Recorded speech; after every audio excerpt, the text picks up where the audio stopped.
telling God's goodness. Because to tell someone else, it just might not look very good from one vantage point. So we need others, along with the prophets, to help us see all around it. She or he might not need to let go of something she thought was so good, or she might need to.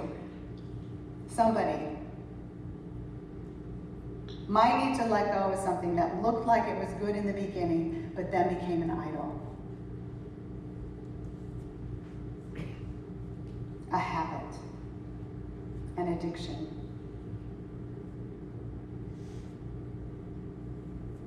The prophet knows what God is about and what we are about as image bearers. Prophets are advocates, existentialists, hackers, anarchists.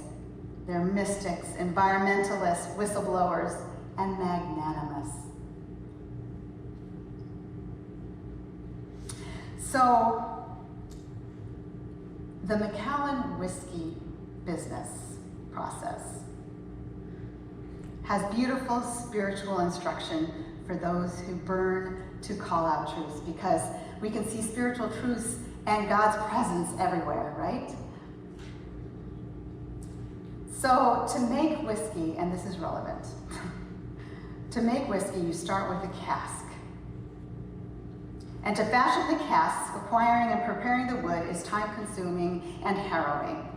The wood comes from white oak grown in Spain or in the US, and the journey involves a trial by fire. Why? And this is what they say on their website. Because through fire comes flavor. In fact, up to 80% of the Macallan's character comes from these extraordinary casks. It travels thousands of miles, but first it's been air dried for a year right after it's been cut. And then another year after being cut into staves in Spain, the next stage of the journey readies it to meet the heat of the fire. So the standing cask is a unique process where the staves are carved and sanded into rough form and held in place by metal hoops before meeting the fire, and they burn it up into the middle of it. It's really cool to watch. There's a video on the site. Then the fire helps to mold the barrel. Some things cave under intense pressure, while others, their true worth is revealed through their trial. So these casks require heating to be crafted into shape and to prove that they are worthy of their call. They use this language on the website. It's just so beautiful. The heat, the level of heat treatment has a significant impact on the flavors created in the wood. And the bourbon industry, the cask is heated quickly and it ignites, burning the surface of the wood to create a char. As well as adding flavor and color, the char can remove harsher, unwanted flavors, like a filter. For sherry and wine cask, production of the cask is toasted at a lower temperature for longer. But they both add to the flavor of the spirit. The cooper or the cask maker sees the quality of the wood and the process, recognizes one won't stand up to the heat, take on the char and become what it is meant to be through the process, and works to guide the wood with metal hoops that stick with the process over time. And that's kind of what we are like to one another, these metal hoops sticking with each other over time. For the prophet, it's knowing God's best. The beautiful way all creation must work together, and calling attention to when it is not working together, forcing the hand of the ones who exercise power over the corruption, and sometimes sustaining the backlash.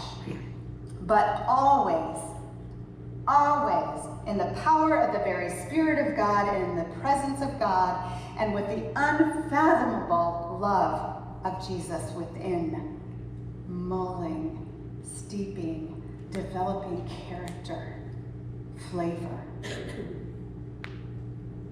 Alcohol can be and become a problem for some, But one of the most frequently listed sins throughout Scripture is gossip. And the sin of Sodom and Gomorrah, not the sexual habits of its citizens. In Ezekiel 16:49, it says, "This was the guilt of your sister Sodom. She and her daughters had pride, excess food, and prosperous ease, but did not aid the poor and needy." That was their sin. And it was their lack of hospitality, their complete disregard for the guest, the immigrant. The prophet sees the heart of the matter. If we have not love, we're making a racket, and nothing is better for it. Sitting in the char, the spirit and the effects of the fire, the consuming fire that does not consume, the spirit. It matures and deepens in complexity and flavor and countenance, so we can become a healing balm, be the agents of God's purpose in this world, to make things right, to call out injustices, to see it, and then take responsibility together, discipling one another, telling each other, bearing witness to the unfathomable love God has for us. How can I give you up, Ephraim? How can I hand you over, O Israel? How can I make you like Admah? How can I treat you like Zeboim? My heart recoils within me. My compassion grows warm and tender. I will not execute my fierce anger. I will not again destroy Ephraim, for I am God and no mortal. The Holy One is in your midst. The Holy One is in our midst. And I will not come in wrath. May we be as God, as image bearers of this God, Jesus residing in us, in the power of the Spirit. May we keep from approaching one another in wrath, but with tender hearts and great compassion. We have the calling and the power to expose what is less than what God has made us to be, to live the prophetic together, and to live it with compassion and tenderness. Others might still hate us for it, but love always wins. Always. So I will be doing a series over the next 5 weeks about what it means to be a reconciling community, a community that is this together, and doing so in a way that is faithful to the character of Durand United Methodist Church, is faithful to us as a church. As always, my sermons and slides and videos of this sermon will be posted on the church's website, where you can read and watch and share if you'd like, if you miss a Sunday or want to look back over something that you missed.